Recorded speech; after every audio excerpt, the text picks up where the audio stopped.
I'd like to think that, and the numbers will prove me wrong on this, but I like to think that in other industries, being the only person of color, being the only woman, is going to be, it's going to be rough no matter what you do. I like to imagine that if you're with writers and creatives, it's a little bit easier than it would be otherwise. But of course, if that were true, we'd be seeing better numbers of representation within mainstream publishing, which we're not seeing. Hmm. Yeah, I definitely depends. Like certain corners of publishing are better at it than others. Like Kid Lit in particular, middle grade and YA, because there was such a big, like obviously authors of color, marginalized authors, we have been here since the beginning, right? But we really saw something start to shift in like the early 2010s with the real rise of like people really pushing for diversity, the rise of the We Need Diverse Books movement and what that organization has done. And I feel like so much intentional grassroots work was there done by authors and booksellers and teachers that it's a little bit better in these spaces. But Writer's House, and I was in Writer's House at the time, so I was seeing this happen in YA, online YA. And then, however, in literary spaces, because that was what Writer's House was very focused on, literary writing, there was a lot of like, for a while, they're like, do we going to add a genre class, like one that just focuses on science fiction, fantasy, and all that? Because they didn't have it when I was officially there. And I think they eventually ended up adding it, but there was still that air that like, oh, things like children's literature, fantasy, sci-fi, it's not real writing. And I find in those more sort of spaces that are a little less, oh, in those spaces that are a little more traditional in their ways of thinking of what literature looks like, we are still seeing a lot of those old ways of thinking flourish. Well, traditionally, another word for that would be historically, and historically, we don't have a good track record. So maybe Exactly. historically and traditionally start a little something new, which I know you're a big advocate of, shaking up the canon, getting new books within schools, new books for students for a new time, right? Yeah, 100%. Mostly because like there are so many, like there are some classics I love out there. Like I'm a big fan of Great Gatsby, love that man. But I just feel like, especially with younger readers, it is so important to have books that they can really connect to and see themselves in. And it wasn't until like I, as a younger, like my understanding of literature started to change when I actually started being given books by Black authors and with Black characters in them. And that did not really happen until high school. And there's so many kids out there who think they don't like reading just because they don't see reading as something being for them. Like they see it as like honestly a bunch of old dead white guys, right? And so like you're a young immigrant kid who don't speak English, like your family just does not have like a lot of money, and like you're just like, but what? Why am I doing this? Well, how does this apply to my life? What is there here that like connects with me? And of course, we all know anyone can read a book about anything and anyone and connect. But at that young age, when we're still trying to build that foundation and that love of reading, that love of understanding, it is so necessary because it also tells them when we don't have books about young marginalized kids, like a society writes about what we feel matters, and not just writes, but publishes, celebrates, brings forward what we believe matters. So when we only do it about a certain group, what we are passively reinforcing is this idea: this group matters enough to be immortalized in our stories and no one else. Like this is what our society cherishes and our society that believes is the center. When you get that at a young age, you understand that. Like even if you don't consciously realize you understand that. So you're like, if this is what's going to be celebrated, if these are the experiences that matter to society, why should I care? Like, why no one then cares about what is happening to me? My experience is not meant to be known or seen, if that makes sense. No, I think that's very, very well put. And why, yeah, why get involved if they very obviously don't want you? Mm-hmm. Go find some place that does. Mm-hmm, mm-hmm, mm-hmm. But that's Exactly. changing. It's changing. Hopefully, it's changing. All right, because you're out there publishing. I'm talking to lots of other fantastic folks who are publishing books. We are seeing. I think Lamar Giles, when he was here, said we'll know that We Need Diverse Books has succeeded when we see a lot of Black mediocrity. Just Mm-hmm. books that aren't good, but are being published at the same rate as all the books with white people that aren't good. That we're Exactly. all right. How do you feel publishing is doing? Obviously, there's a way to go. Are you seeing the shift that you hope to see, or there's still just a very long road ahead? I think in some ways it has got, I feel like more people are aware of the problem. And with that awareness comes more people on the ground trying to fix it. I don't think it's going as fast as it could. And I do think that like it's waves and things because I'll have to double check this. I don't have the exact metric, but I read a report recently that like 2020 was a very banner year for Black bestsellers. And there are a lot of factors that went into that, but it was a year we saw so many Black books hit the bestseller list, mine included.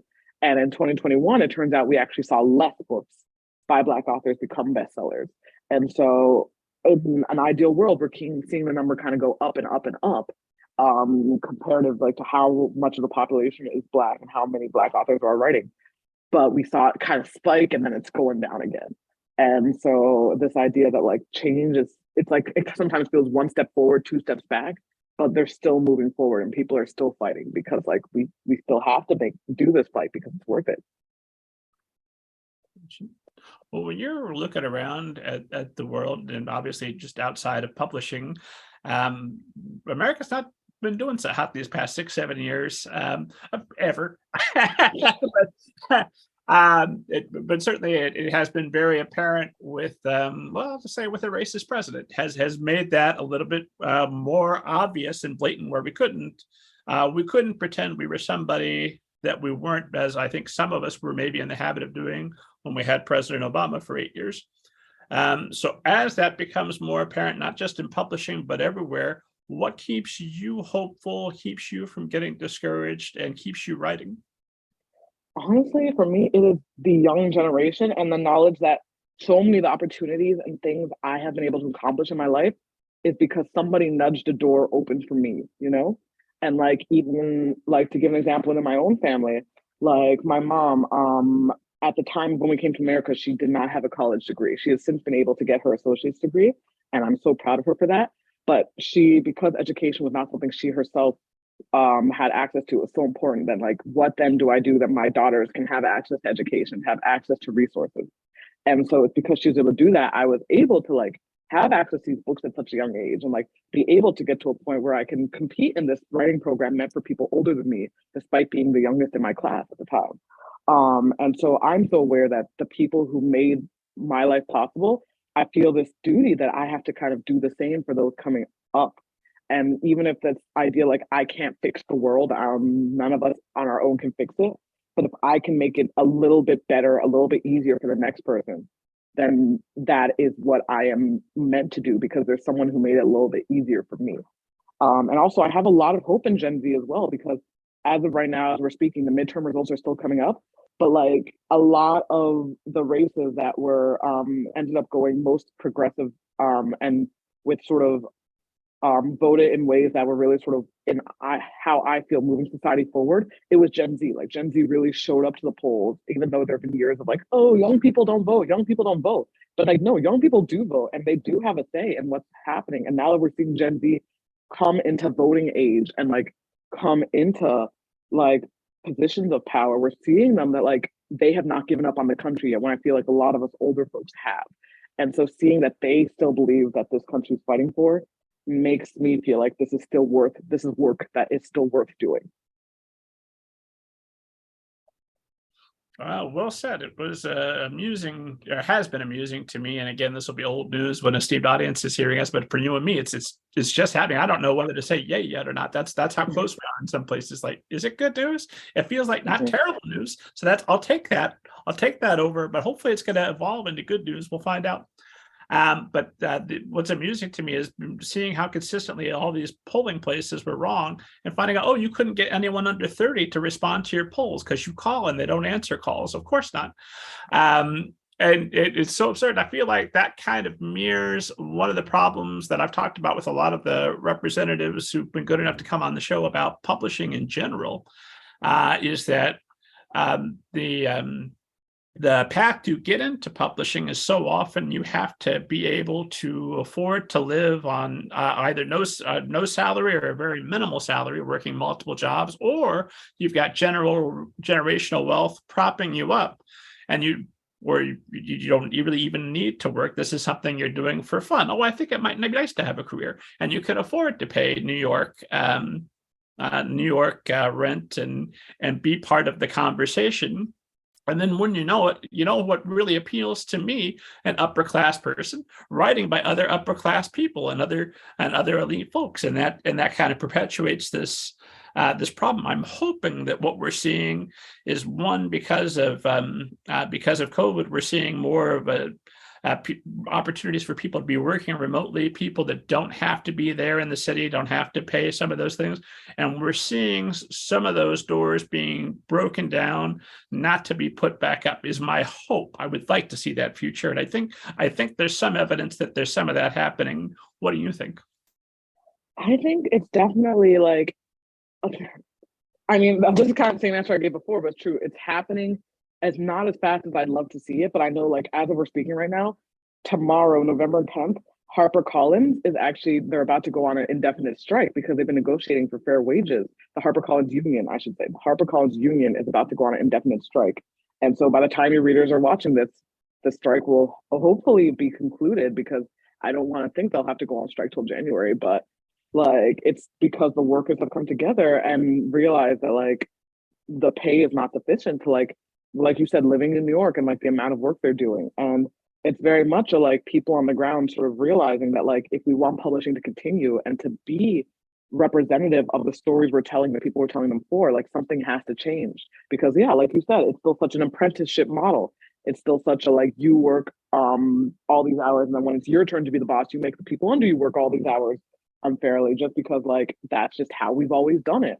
And there's people saying it does not have to be like this, and we can change it, but change comes slowly, and oftentimes the people in the highest positions aren't inclined to that change, because very few people will give up power willingly, you know. And so it's interesting to see how the power is going to shift, and I'm kind of watching the strike closely to see, like, how it's going to conclude, and like, if the union, like, can kind of usher in, like, a new stage of publishing.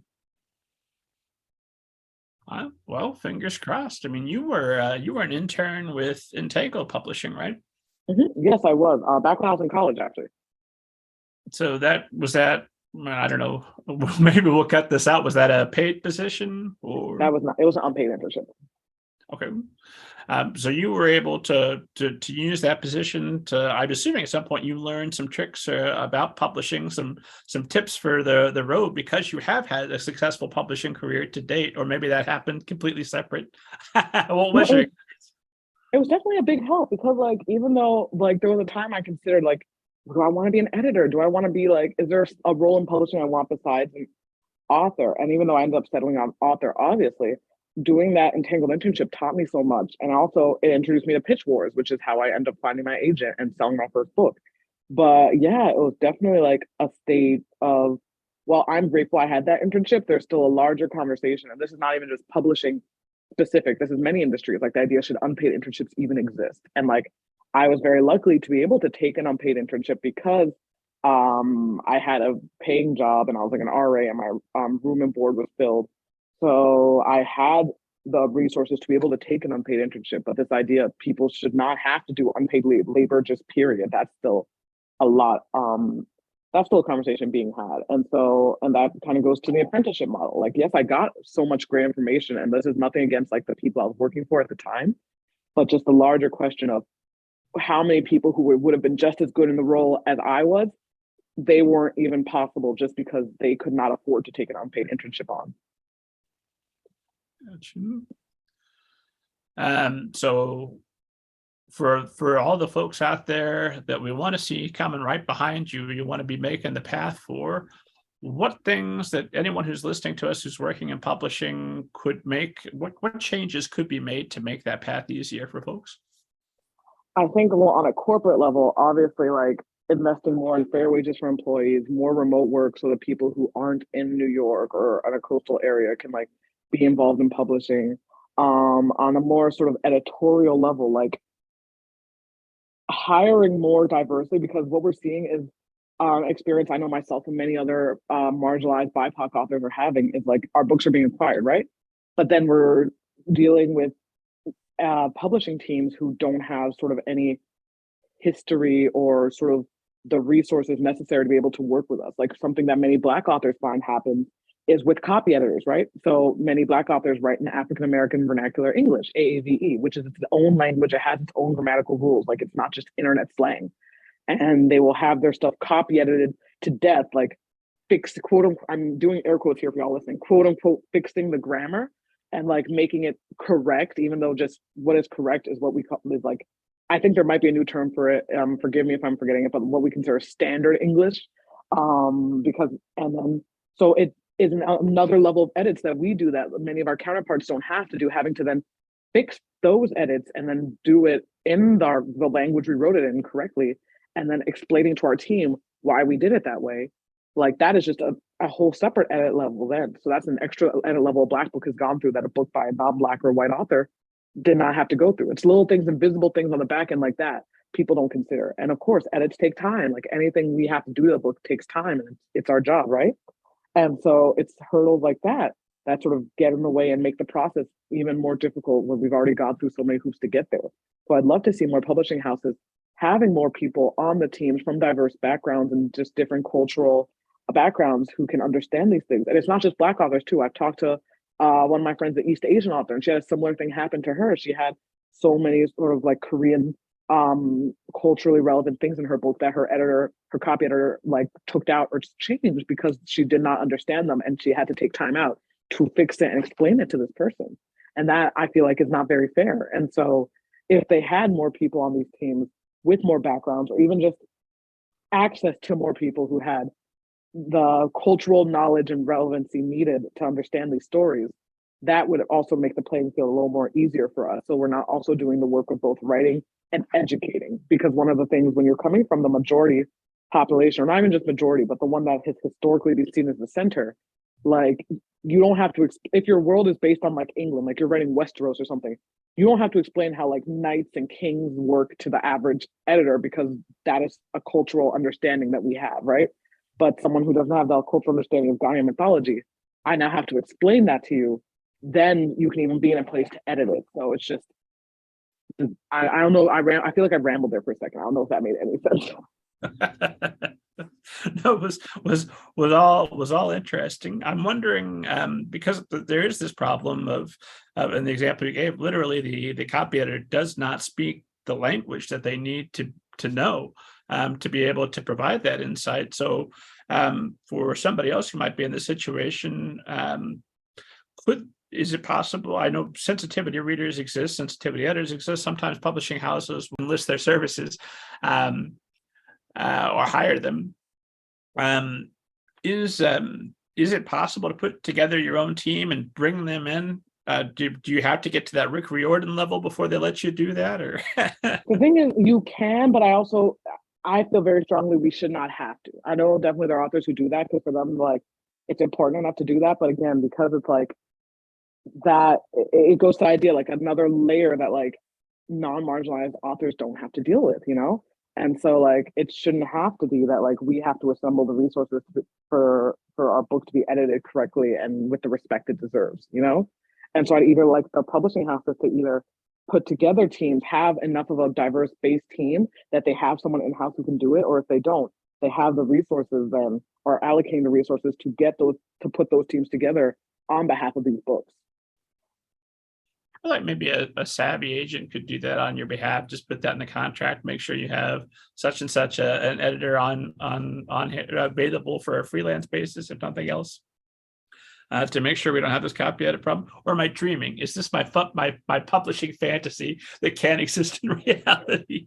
I feel like that is again technically an agent could, but again it's that feels like a band-aid over the structural issues that simply like the way the teams are set up are in a way that this cultural, like there's a gap in the cultural knowledge needed to publish books as widely as we want to. And like, it's in line with these publishers' wishes. They want to publish diversity. They want to reach as much of an audience as possible, because like for both like art reasons, but also money reasons. These are businesses, and a bigger audience means more money. And so because this is what they want, I feel like it is also on their end to also put that, like structure themselves a way to make that possible. So again, like an agent could do that, but again, that still goes, it still puts the problem back on the individual when it's like, I want to see an industry-wide shift in the thinking of how we deal with this. Well, hopefully we're going to continue to see that. If we were having this conversation back in, I was at 2006, 2016, when we start to see we need diverse books.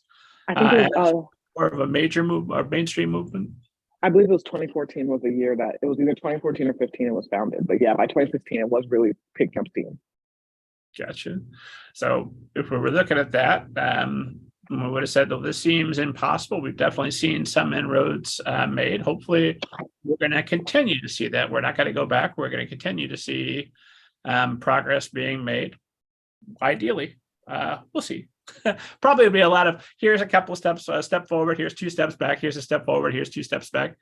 But eventually, hopefully, we'll live in that Lamar Giles dream world of Black mediocrity surrounding us, and Asian mediocrity, all the mediocrities surrounding us, and we'll be in good shape. Ideally, yes. Like a world where like the stories, like that our stories can exist and matter in the way that like we need them to. Yes,